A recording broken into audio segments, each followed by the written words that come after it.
50% dari pasangan usia subur di Indonesia menderita Kornea sendiri infertilitas. adalah organ pendengaran yang berfungsi. TKR atau total knee replacement. Semoga bermanfaat. Salam sehat.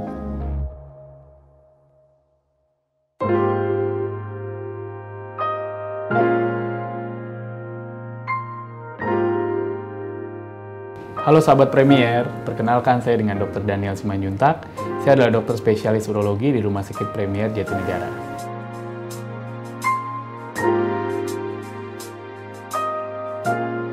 Batu saluran kemih adalah batu atau kalsifikasi yang terbentuk sepanjang saluran kemih.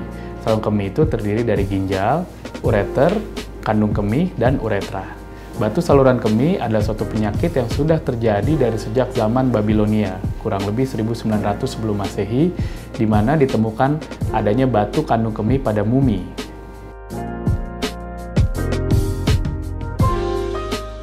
Semua orang tentu berisiko membentuk batu saluran kemih. Namun pada beberapa orang tertentu, seperti pada yang mempunyai gangguan bawaan, infeksi saluran kemih berulang, obstruksi pada saluran kemih, itu risiko itu lebih meningkat. Bisa juga risiko terjadi karena faktor idiopatik atau faktor yang belum diketahui dengan jelas apa penyebabnya.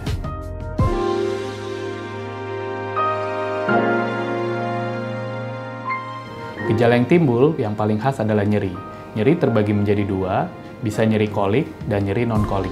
Nyeri kolik adalah nyeri yang hebat yang terjadi tiba-tiba karena saluran kemih berusaha mengeluarkan batu, menghasilkan gerakan peristaltik. Nyeri non-kolik adalah nyeri yang terjadi pada ginjal akibat peregangan kapsul ginjal. Keluhan yang lain adalah bisa kencing darah, kencing keruh, demam, ataupun susah buang air kecil, atau tidak bisa kencing sama sekali.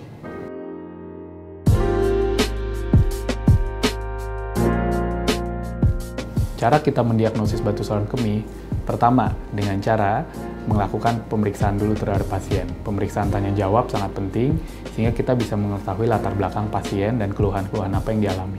Yang kedua, kita bisa melakukan pemeriksaan fisik. Misalnya, terasa nyeri di daerah pinggang, costovertebral angle, teraba benjolan di daerah pinggang apabila batunya sudah menimbulkan sumbatan yang parah, atau bagian bawah kandung kemih itu juga bulging atau membenjol karena air susah keluar dari kandung kemih. Kemudian, setelah pemeriksaan fisik, kita bisa melakukan pemeriksaan imaging. Ini yang paling penting. Saat ini, gold standard untuk batu saluran kemih adalah CT scan urografi.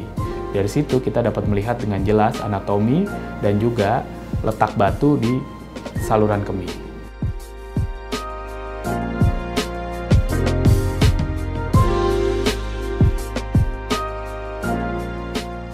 Ini pertanyaan yang sangat menarik. Karena di kalangan orang Indonesia sendiri, orang sangat senang dengan pengobatan yang tidak menggunakan operasi atau minum obat-obatan.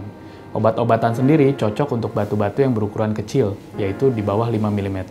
Karena diharapkan batu itu bisa keluar dengan sendirinya dari ginjal, kemudian keluar terbawa oleh aliran air kencing. Obat-obatan yang ada saat ini, beberapa contohnya herbal, seperti couch grass, ya. Kemudian juga ada kejibeling, itu juga yang sering diminum oleh beberapa pasien. Cara kerjanya menghasilkan aliran urin yang banyak sehingga batu bisa terbilas oleh air kencing. Tindakan berikut adalah endourologi.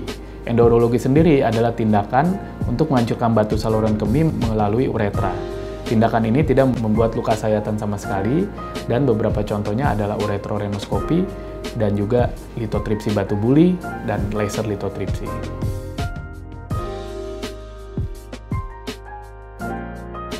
Upaya pencegahan agar kita bisa terhindar dari batu saluran kemih adalah pertama, minum kurang lebih 2-3 liter air setiap hari. Kedua, lakukan exercise dengan baik. Karena dengan exercise, maka kita mengharapkan butiran-butiran kecil dari kristal batu itu dapat keluar. Ketiga, atur diet, hindari obesitas, makan makanan berlemak, dan kita harus mengatur diet dengan diet rendah kalsium, rendah purin, rendah oksalat, dan juga rendah garam.